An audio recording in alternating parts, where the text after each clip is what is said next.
Bonjour Jacques Monnier. Bonjour. Est-ce que vous pourriez vous présenter en 2 mots? Alors je suis un des cofondateurs du Paléo Festival ici à Nyon.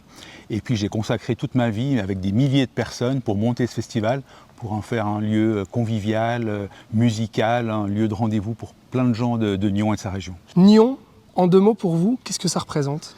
Nyon, c'est l'endroit où j'ai grandi, ici à Changin. Je suis né à Changin. J'ai passé une dizaine d'années. C'était un endroit incroyable pour des enfants parce que c'était la nature, la grange où on peut jouer, le bois où on peut faire des cabanes. Enfin, c'était vraiment un lieu de vie incroyable. Mon père était fermier, c'est-à-dire qu'il louait le domaine, il l'exploitait. Donc il n'y avait pas de vacances, mais on avait des compensations justement avec ce cadre de vie exceptionnel. Mais Nyon, c'est toute votre vie, hein?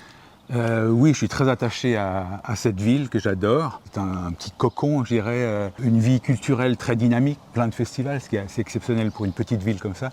Donc ouais, c'est une petite ville de rêve. C'est ici, à Changin, que vous avez rencontré un certain Daniel Rossella. Vous aviez quel âge? J'avais 5 ans, Ouais. lui avait 8 ans. Ce qui est assez fou, c'est qu'on a passé toute notre jeunesse ensemble. Ensuite, on a monté le festival, donc on a monté notre vie professionnelle ensemble et on est toujours ensemble. Donc ça fait plus de 60 ans Ouais. qu'on se côtoie, qu'on est des amis et en même temps qu'on travaille ensemble. Il n'y a pas de lutte de pouvoir entre nous, il n'y a pas de bagarre d'ego. Donc pour moi, c'est une jolie histoire d'avoir pu faire un si long chemin avec un ami. C'est quoi les souvenirs qui vous remontent? C'est jouer dans la forêt juste en face, faire des cabanes, fumer les premières cigarettes, enfin, c'était ce qu'on appelait du bois fumant. C'était vraiment une très grande liberté. Les parents nous lâchaient dans la nature, il n'y avait aucun risque. Donc on a eu beaucoup de chance de pouvoir profiter de ce cadre assez incroyable.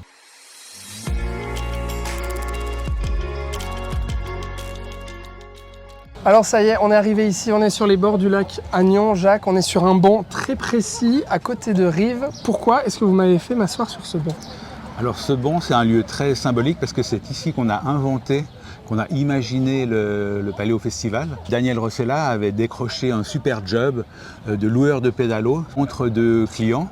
On était là, on faisait des organigrammes, on imaginait le festival, on faisait des listes d'artistes qu'on avait envie de recevoir. Donc c'est vraiment à cet endroit Ok, précis que le festival a été imaginé. donc été 75, que le Paléo s'est créé ici, mais franchement, Jacques Monnier, ça vient d'où en fait cette idée de créer un festival à Nyon? C'est venu comment? Je pense que ça vient de Woodstock. En fait, en 1971, le film de Woodstock était sorti, Woodstock 169, donc 2 ans après, le film est sorti. Et avec Daniel, on est allé voir ce film à Genève et on est ressorti de là avec une claque. On s'est pris une claque musicale incroyable parce qu'en 2h30, on a découvert un univers, on a découvert plein d'artistes, Santana, John Baez, Crosby, Stills, Nash & Young. Donc quand on est sorti du cinéma, on ne s'est pas dit on va faire la même chose. Mais je pense qu'inconsciemment, ça nous a guidés sur le premier festival à la salle communale. Donc le premier en 76, il y avait 500 spectateurs. Maintenant, 47 ans après, on a 50 000 personnes par jour sur le site du festival. On parlait de pédalo, Jacques Monnier. Le sport, c'est votre truc ou pas? Spécialement le pédalo, oui. Je suis Bon. champion de Nyon de pédalo. Bon, on rigole bien sûr parce que votre truc, Jacques Monnier, c'est bien évidemment la musique. Ça vient comment chez vous? Parce que pour devenir programmateur musical, il faut quand même avoir une fibre, hein.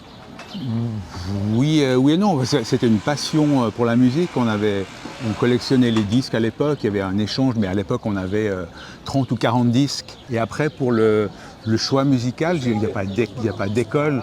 Je dirais c'est un petit peu au feeling en fonction de la fibre musicale qu'on peut avoir. Mais il faut en plus, quand on est programmateur d'un événement important comme Paléo, c'est aussi avoir une fibre de négociateur. Ah oui, Parce que la musique, c'est pas... les artistes, c'est pas que de la musique, c'est aussi du business. Peut-être que quand je suivais mon père qui allait vendre ses vaches dans les fermes autour de Nyon et que je le voyais marchander, on appelait ça des maquignons, peut-être que c'est parti de là, ce besoin de discuter, de marchander. Ouais. Jacques Monnier, on va passer des bords du lac de Nyon, direction... La plaine de l'As. Bah oui, effectivement, pour parler un peu plus largement de votre travail à Paléo.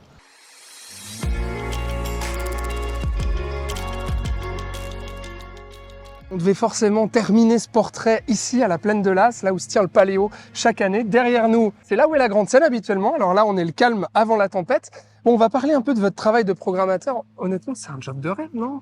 Oui, c'est un job de rêve parce que ça permet de voyager, de voir beaucoup de monde, voir beaucoup de spectacles.